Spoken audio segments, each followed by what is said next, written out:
Halo semua, perkenalkan kami mahasiswa dari Fakultas Perikanan dan Kelautan Universitas Airlangga, Surabaya.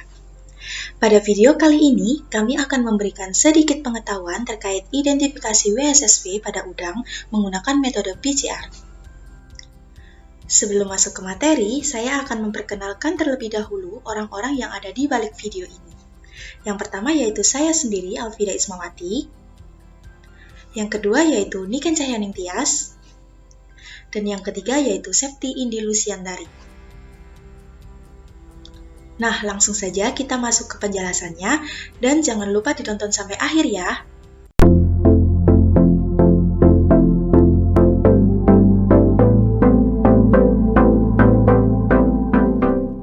Dalam budidaya udang, penyakit merupakan salah satu faktor yang mempengaruhi hasil produksi, terutama penyakit infeksius yang disebabkan oleh virus patogen. Salah satu jenis virus yang sering kali menyerang udang adalah White Spot Syndrome Virus atau WSSV. WSSV mempunyai daya virulensi yang tinggi yang menyebabkan angka kematian kumulatif mencapai 100% dalam beberapa hari pada kasus budidaya udang. Menurut Samyukta dan Pasupati tahun 2013, dengan adanya mortalitas yang cukup tinggi dalam waktu singkat, maka WSSV dapat menyebabkan kerugian ekonomi yang cukup besar. Nah, pasti kalian ingin tahu kan WSSV dan PCR itu apa? Yuk, simak penjelasannya. White Spot Syndrome Virus atau yang lebih dikenal dengan WSSV adalah salah satu tantangan utama yang dihadapi oleh pembudidaya udang secara global dalam dekade terakhir. WSSV merupakan virus yang menyerang DNA yang dapat mengakibatkan kematian secara drastis pada udang. Penyakit ini disebabkan oleh virus spesies WSSV famili Nymphalidae. Tingkat kematian akibat infeksi virus ini mencapai 100% dalam waktu 3-19 hari post-infeksi. Penyakit ini dikenal dengan nama penyakit bintik putih pada udang. Virus ini bereplikasi di nukleus, berbentuk elipsoid sampai basil, memiliki ekor di salah satu kutub partikel virus. Diagnosa penyakit atau deteksi jenis virus ini bisa dilakukan dengan menggunakan metode molekuler, yaitu polymerase chain reaction atau biasa disebut PCR. Deteksi secara molekuler merupakan metode deteksi yang sangat sensitif dan spesifik. Namun, prosedur analisisnya mulai dari ekstraksi DNA atau RNA, amplifikasi, dan elektroforesis harus dikerjakan secara aseptis di dalam laboratorium yang terkontrol dan memerlukan alat laboratorium yang khusus dan rumit. Polymerase chain reaction atau PCR merupakan salah satu metode molekuler yang telah banyak menjadi pilihan klinis beberapa tahun terakhir. PCR telah terbukti memiliki tingkat sensitivitas yang sama atau lebih besar dari pemeriksaan kultur.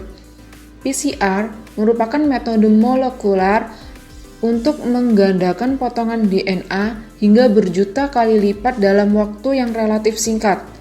Kalibrasi pada metode PCR dapat digunakan untuk mendeteksi virus WSSV pada udang. Berikut merupakan keunggulan dari metode PCR. Yang pertama yaitu metode PCR dilakukan lebih cepat daripada metode yang lainnya. Yang kedua, metode PCR lebih sensitif. Yang ketiga, metode PCR lebih spesifik dalam mengidentifikasi patogen. Yang keempat yaitu dapat mengetahui kuantitas patogen. Selain memiliki keunggulan, metode PCR juga memiliki kelemahan. Berikut merupakan kelemahan dari metode PCR. Yang pertama yaitu hasil positif palsu bila bahan ataupun reagen terkontaminasi selama proses pemeriksaan. Yang kedua, PCR hanya dapat mengisolasi beberapa organisme. Dan yang ketiga yaitu biaya yang masih tergolong tinggi. Selanjutnya yaitu alat dan bahan yang digunakan pada metode PCR. Yang pertama yaitu water bed, freezer, laminar airflow, mesin real-time PCR, mini mixer, micropipette, pinset, gunting, rak blok S, pengukur konsentrasi asam nukleat berbasis spektrofotometri, centrifuge, penggerus, tabung mikro dengan ukuran 0,2 mm, 1,5 mm, dan 2 mm, masker dan sarung tangan atau hand glove. Yang selanjutnya yaitu bahan. Yang pertama adalah buffer tris EDTA, nucleus free water, etanol PA, filter mikrotip, isopropanol, kloroform, kit real-time PCR komersial kompatibel dengan Tacman Pro, larutan ekstraksi DNA komersial, larutan kit ekstraksi CTAB, larutan H2O, larutan DNase, dan yang terakhir adalah satu set primer dan probe. Cara kerja PCR terdiri dari ekstraksi DNA, amplifikasi PCR, dan elektroforesis. Persiapan sampel. 1. Mempersiapkan sampel yang diduga mengalami gejala klinis. 2. Sampel udang yang masih fiksatif dimasukkan ke dalam larutan alkohol konsentrasi 96%. 3. Mengambil organ target sampel yang akan diekstraksi DNA.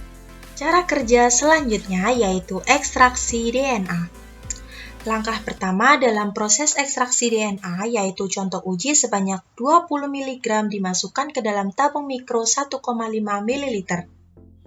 Kemudian tambahkan 600 mikroliter larutan kit ekstraksi DNA komersial DTAB dan homogenkan menggunakan penggerus pelet. Langkah yang kedua yaitu larutan diinkubasi pada suhu 75 derajat Celcius selama 5 menit, lalu dinginkan pada suhu ruang. Langkah yang ketiga yaitu tambahkan kloroform sebanyak 700 mikroliter ke dalam tabung dan vortex hingga tercampur rata selama 20 detik. Langkah yang keempat yaitu sisa jaringan diendapkan dengan sentrifugasi pada kecepatan 12.000 rpm selama 5 menit.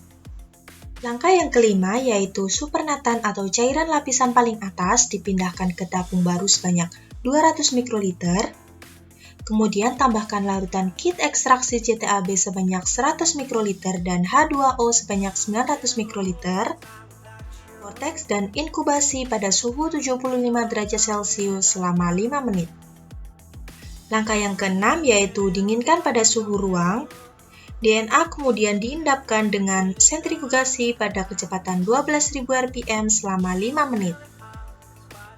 Langkah yang ketujuh yaitu larutan bening hasil sentrifugasi kemudian dipindahkan ke dalam tabung mikro baru yang sudah berisi 300 mikroliter etanol 95%. Lalu larutan dihomogenkan kemudian disentrifugasi pada 12.000 rpm selama 5 menit.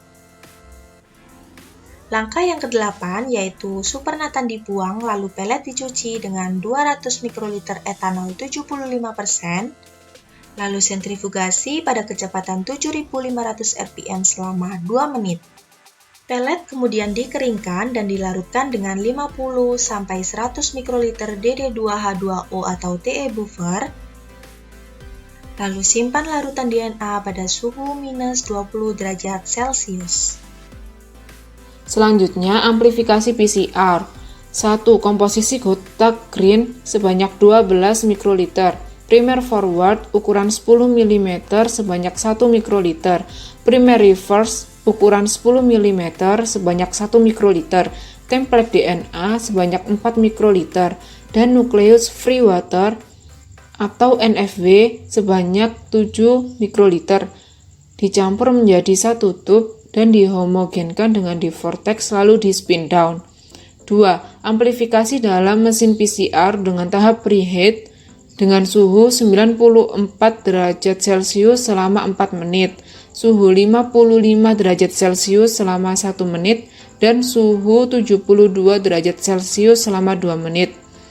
Dan dilanjutkan dengan siklus denaturasi dengan suhu 94 derajat Celcius selama 60 detik, annealing dengan suhu 55 derajat Celcius selama 60 detik, ekstensi dengan suhu 72 derajat Celcius selama 2 menit, final ekstensi dengan suhu 72 derajat Celcius selama 5 menit dan hold atau N dengan suhu 4 derajat Celcius.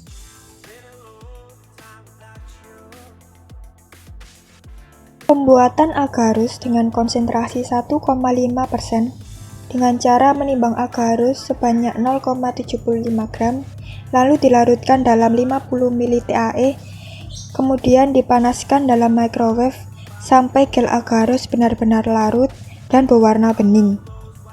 Selanjutnya didinginkan sampai suhu 50 derajat Celcius, lalu ditambahkan 4 mikroliter SYBR Safe.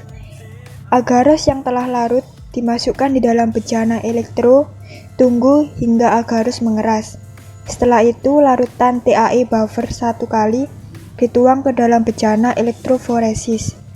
Kemudian masukkan ke dalam lubang sumuran gel secara berurutan, marker atau ladder, kontrol positif, kontrol negatif, dan amplikon sampel.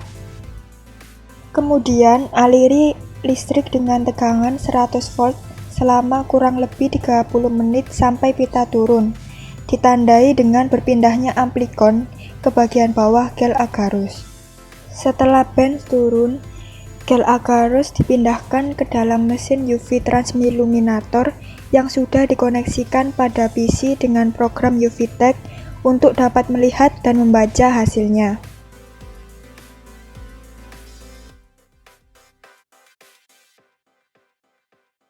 Nah, berikut merupakan gejala klinis yang timbul pada udang yang terinfeksi oleh WSSV. Antara lain yaitu udang mengalami penurunan konsumsi pakan, kondisi udang yang semakin lemah, kutikulanya mengelupas, hepatopankreas pucat, dan terjadi anoreksia. Selain itu juga terlihat letargi yang menyebabkan udang berenang dengan kondisi yang tidak stabil, serta terdapat warna kemerahan pada abdomen dan juga bintik putih pada karapas udang. Cara pencegahan White Spot Syndrome Virus atau WSSV. Sejauh ini, penyakit udang yang disebabkan oleh virus hanya bisa diantisipasi dengan tindakan pencegahan meliputi pemilihan benih yang unggul, manajemen budidaya yang baik, dan pemberian vaksin. Pemahaman faktor-faktor lingkungan juga sangat membantu menahan timbulnya penyakit pada udang yang disebabkan oleh WSSV, menurut Rahma DKK tahun 2014. Berikutnya ialah cara pengendalian WSSV pada udang. Yang pertama, eliminasi inang reservoir golongan krustase ditambah dengan menggunakan desinfektan maupun jaring. Kedua, menggunakan sistem biosecurity dan larva specific pathogen free atau SPF. Ketiga, pendekatan imunostimulan dan imunisasi pasif pada udang menjadi alternatif pengendalian infeksi WSSV. Berikut referensi yang kami gunakan.